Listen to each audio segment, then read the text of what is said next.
Hello दोस्तों, स्वागत है आप सभी का लर्न इंडिया 97 में।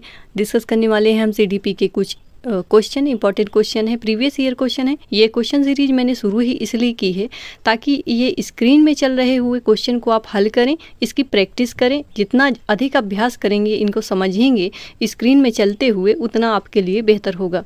तो जांचते रहें अपनी तैयारी को और साथ ही साथ पढ़ते रहें अपने नोटबुक को, और जहाँ से भी आप पढ़ रहे हों वो तैयारी आप जारी रखें। ठीक है, तो हमारा पहला क्वेश्चन है, भारत में अधिकांश कक्षाएं बहुभाषी होती हैं। इसे शिक्षक द्वारा डैश के रूप में देखा जाना चाहिए, समस्या के रूप में देखा जाना चाहिए, दूसरा है संसाधन के रूप में, बाधा के रूप में या परेशानी के रूप में। तो आप सभी जानते हैं जो बहुभाषी कक्षा होती है वो एक शिक्षक के लिए क्या काम करती है, संसाधन के रूप में, क्योंकि वहाँ बहुत सारे लैंग्वेज होती हैं, बहुत सारे भाषाओं के बच्चे होते हैं। वो अपनी अपनी भाषाओं के, उनकी भाषाओं का सम्मान करना ही बहुभाषी कक्षा का प्रमुख नियम होता है। दूसरा क्वेश्चन है, डैश के विचार से बच्चे सक्रिय ज्ञान निर्माता तथा नन्हे वैज्ञानिक हैं जो संसार के बारे में अपने सिद्धांतों की रचना स्वयं करते हैं। तो ये विचार किसका है? पावलोव का है, यूंग का है यानी जुंग का, या फिर पियाजे का है, या फिर स्किनर का है। तो ये विचार बच्चों को सक्रिय ज्ञान निर्माता या नन्हे वैज्ञानिक के रूप में कौन देखता है? पियाजे साहब देखते हैं। आप हमेशा याद रखोगे, पियाजे की जो थ्योरी है मैं डिस्क्रिप्शन में उसका लिंक दे दूंगी। आप बहुत कम समय में मैंने बहुत बेहतर तरीके से समझाया है। अगर आपको समझना चाहते हैं आप कम समय में, तो एक बार आप जरूर देखेंगे। तीसरा क्वेश्चन है, वाइगोत्स्की के अनुसार बच्चे सीखते हैं परिपक्व होने से, अनुकरण से, वयस्कों और समवयस्कों के साथ परस्पर क्रिया से, या फिर पुनर्बलन से। तो वाइगोत्स्की किसकी बात करते हैं? जब बच्चा समाज के साथ अंतः क्रिया करता है, परस्पर क्रिया करता है, तभी बच्चा अधिक सीखता है। तो जो तीसरा ऑप्शन है ना, वयस्कों और समवयस्कों के साथ परस्पर क्रिया करके सीखना, ये ऑप्शन सही है वाइगोत्स्की के अनुसार। चौथा क्वेश्चन है कि बच्चे के सामाजिकरण में परिवार डैश भूमिका निभाता है, डैश भूमिका निभाता है।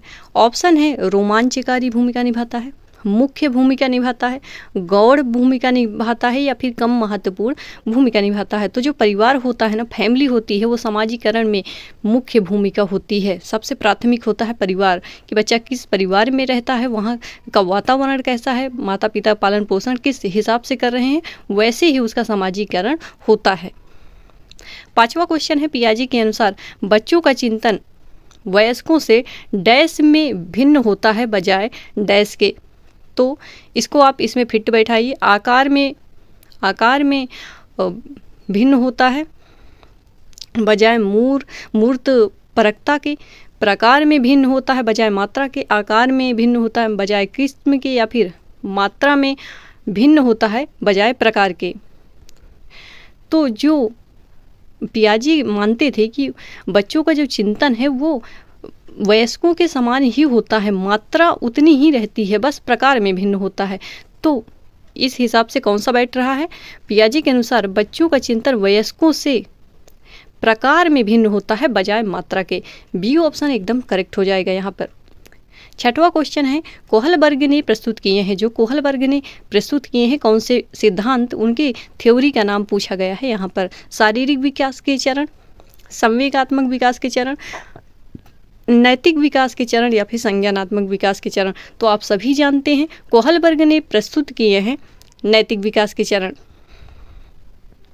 सातवां क्वेश्चन है, भाषा के लिए यानी भाषा विकास के लिए प्रारंभिक बचपन, यहाँ पर अगर प्रारंभिक बचपन के स्थान पर प्रारंभिक बाल्यावस्था भी लिखा होगा तो आंसर वही होगा। डैश काल है प्रारंभिक बचपन, कैसा काल है भाषा विकास की दृष्टि से, ये बताना है आपको। ऑप्शन है अमहत्वपूर्ण, निरपेक्ष, अति संवेदनशील, या कम महत्वपूर्ण। तो जो भाषा विकास की दृष्टि से प्रारंभिक बचपन होता है या प्रारंभिक बाल्यावस्था होता है, वो कैसा होता है? अति संवेदनशील होता है। सी ऑप्शन एकदम सही है। आठवां है, विकास की गति एक व्यक्ति से दूसरे में भिन्न होती है, किंतु यह एक डैश नमूने का अनुगमन करती है। अव्यवस्थित, अप्रत्याशित, क्रमबद्ध और व्यवस्थित, या फिर एड़ी से चोटी। तो जो विकास की गति है एक व्यक्ति से दूसरे व्यक्ति में भिन्न होती है, बिल्कुल भिन्न होती है, लेकिन फिर भी वो एक क्रमबद्ध रूप से होती है और एक व्यवस्थित ढंग से होती है, क्योंकि विकास कुछ हर एक व्यक्ति का जो विकास है, वैयक्तिक भिन्नता है, वो सभी अलग होती हैं, विभिन्नता पाई जाती है, लेकिन जो क्रम होता है ना वो सबका सेम टू सेम है। क्योंकि सबसे पहले शैशवावस्था आएगी, उसके बाद बाल्यावस्था आएगी, फिर किशोरावस्था आएगी, तब तो जाके वयस्कावस्था, फिर आप बूढ़े होंगे। ऐसा क्रम है ना, एक निश्चित क्रम है उसका, एक व्यवस्थित क्रम है उसका। तो सी ऑप्शन एकदम सही है, क्रमबद्ध और व्यवस्थित। यह एक दूसरे से बिल्कुल भिन्न होती है, लेकिन यह एक क्रमबद्ध और व्यवस्थित नमूने का अनुगमन करती है।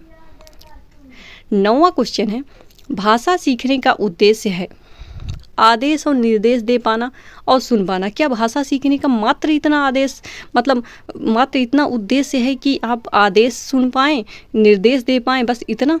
दूसरा ऑप्शन है बस दूसरों की बात को समझ पाना। भाषा क्या हम सिर्फ इसलिए सीख रहे हैं कि दूसरों की बात को समझ पाएँ? ऐसा तो बिल्कुल नहीं है।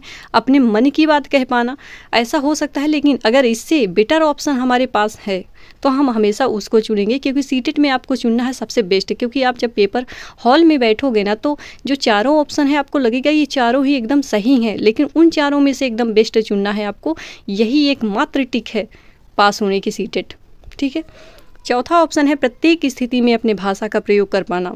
इसमें हर एक चीज़ आ गई। प्रत्येक स्थिति यानी आप निर्देश जहाँ देने की स्थिति है आप निर्देश दे रहे हो, आदेश सुन पाने की स्थिति है तो आप आदेश सुन रहे हो, आदेश दे रहे हो, दूसरों की बातों को समझने की स्थिति है, अपने मन की बात कहने की स्थिति आ गई तो आप अपने मन की बात भी कह रहे हो, अभिव्यक्ति कर रहे हो अपनी पूरी। मतलब हर प्रकार की जैसी भी स्थिति है, उस वक्त जिस लैंग्वेज का आपको प्रयोग करना है आप उस लैंग्वेज का प्रयोग कर पा रहे हो। यही भाषा सीखने का उद्देश्य है। 10वां और लास्ट क्वेश्चन है हमारा, भाषा का अस्तित्व और विकास डैश के बाहर नहीं हो सकता। साहित्य के बाहर? क्या साहित्य के बाहर भाषा का विकास नहीं होता है? होता है बिल्कुल। आपके घर में कौन सी साहित्यिक भाषा का प्रयोग हो रहा है? जो ये मैं आपसे बता रही हूँ, क्या ये साहित्यिक भाषा का प्रयोग कर रही हूँ? क्या यहाँ पर नहीं कर रही।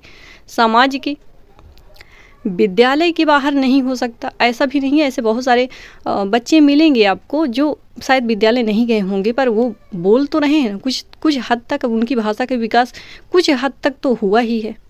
परिवार के बाहर नहीं हो सकता। तो जो भाषा का अस्तित्व और विकास है वो समाज के बाहर बिल्कुल नहीं हो सकता, क्योंकि आप जिस समाज में रहते हो वैसे ही भाषा का अनुगमन करते हो, पालन करते हो, अनुकरण करते हो, सीखते हो और वैसे ही भाषा का हमेशा प्रयोग करते हो। आपके विचारों में वो भाषा घुसी जा चुकी है, क्योंकि जो भाषा आपकी अपनी मातृभाषा बन जाती है ना, आपके आसपास समाज की भाषा, वही भाषा आपकी मातृभाषा, वैसे ही आप सोचते भी आप उसी लैंग्वेज में हो, क्योंकि वो आपकी मातृभाषा है। ठीक है, मैं मिलती हूँ अगले वीडियो में, तब तक के लिए जय हिंद।